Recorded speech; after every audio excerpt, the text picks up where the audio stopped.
You have served in Kashmir.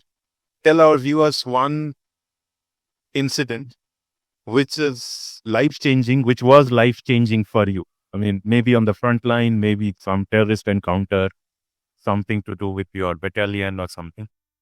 Incidents, I would say that, see, one part was training. And when you go to the actual operations, you have to utilize that training and you realize that none of the standard procedures are working because every situation comes up in a different manner and you have to improvise, innovate, and keep thinking on your feet, right? So, I first went to Kashmir, to Baramulla on posting. Then I got posted to Rashtriya Rifles immediately thereafter. And that was a very active tenure where I kept moving 6 months here, 8 months there, 8 months on the line of control in Kutwara. Every day was an experience. I won't say that any day is exceptional, or every day was an experience. I still remember the first time when I faced live fire. The drill when you face live fire is dash, down, crawl, and then fire. So first protect yourself, get moving so that nobody can pin you with his fire. And so I did the same thing. And then I suddenly realized that nobody else was doing that around me. So my buddy was there with me. I said, "What are you doing? Why are you, putting your head up? You will be targeted by the guy who is trying to fire at us." So he was an Assam regiment boy, and he told me very, very point blank, without even looking at me, "Saab, dekhega nahi to fire kidhar mein karega?" It realized. But, that is how I learned from my buddy.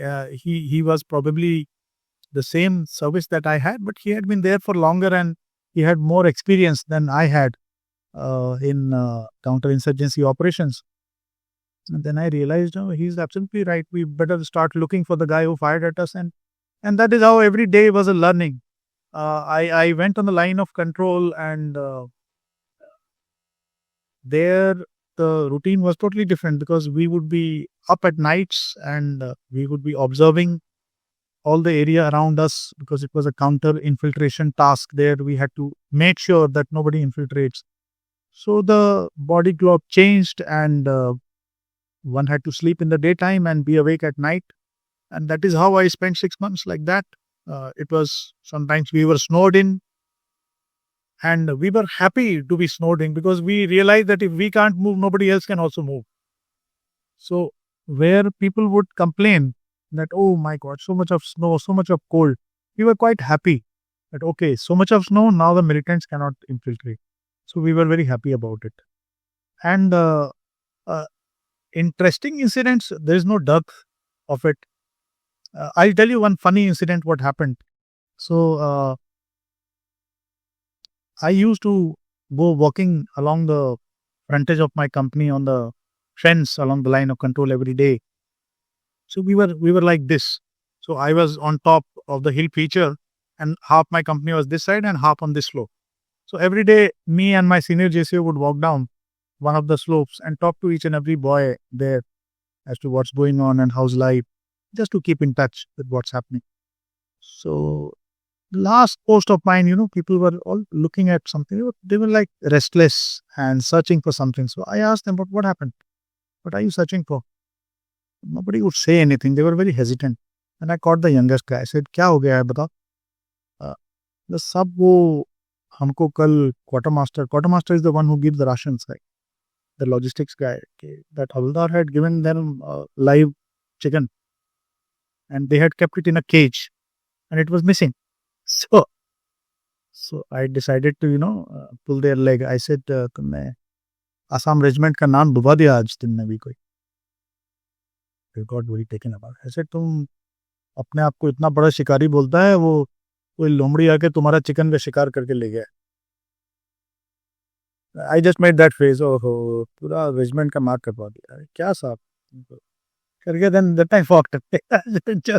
I was just having fun. So thereafter, after 6-7 days, I went on leave for a fortnight. When I came back at the base camp, I met my relief who was on his way back now. So he gave me a badge. He said, the senior JSU went on leave in your absence, but told me to hand this over to you on arrival. I said, what is this? I said, आप देखिए इसमें क्या है. So when I put my hand inside, I saw something furry in my hand. I took it out. It was a foxtail. So I said, what the heck is this? He said, well, there is a letter along with this. You just have a look.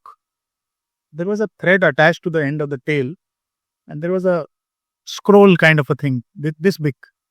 And I opened it. It was like a grocery list kind of a piece of paper. So the senior JSU had made his crisp remarks there that Tagda Rao Saab. Tagda Rao is the salutation in Assam regiment. He said, Tagda Rao Saab, जो लोमड़ी मेरा मुर्गी को खाया था उसको हमने खा लिया है. सबूत के तौर पे उसका टेल आपके लिए छोड़ा है. तगड़ा रहो साहब, छुट्टी आने के बाद मिलता हूं. आपको senior Jeet. Oh my God, I had a hearty laugh. I said, what is this? He said, I believe you poked them in the wrong place. You told them that, they had spoiled the name of the regiment. They have taken it very seriously. And they have eaten half the fox in that area as a battle with the foxes. How they eat the chicken of Assam regiment. So, I mean, there was no dearth of interesting incidents like this. I still have that tail at my home. I have encased it in a transparent case, and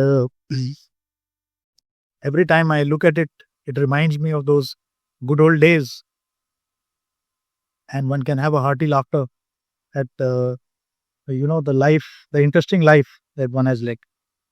So Yeah. I Yeah, absolutely. Yeah, absolutely. It was absolutely hilarious. Thank you for sharing that.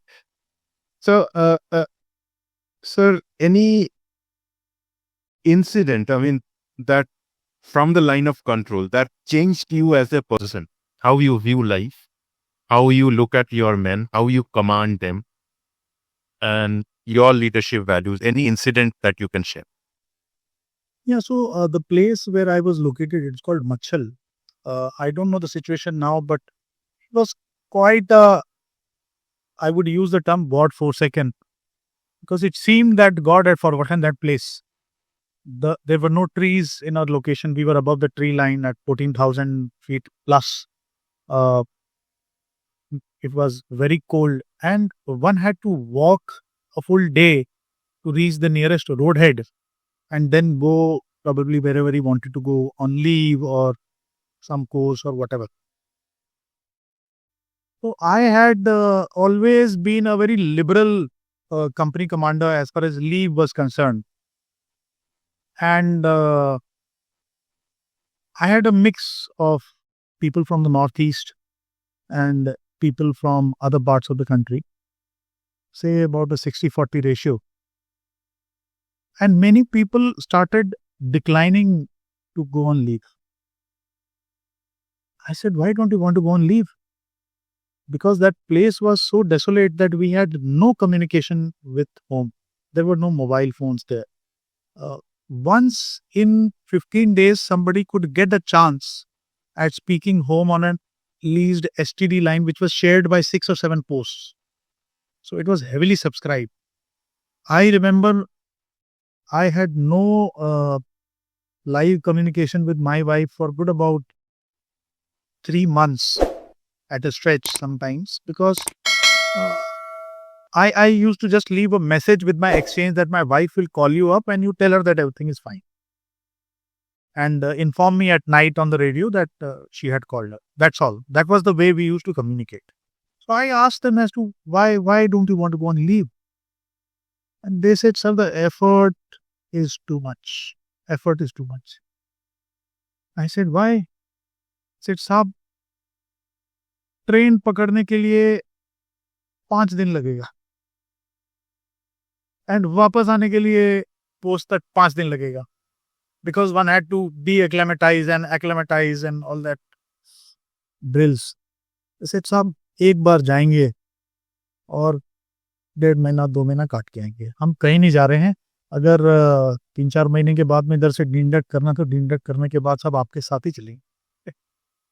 And then I realized that, how the external factors, what we call the work conditions today in the corporate, they influence every aspect of your life.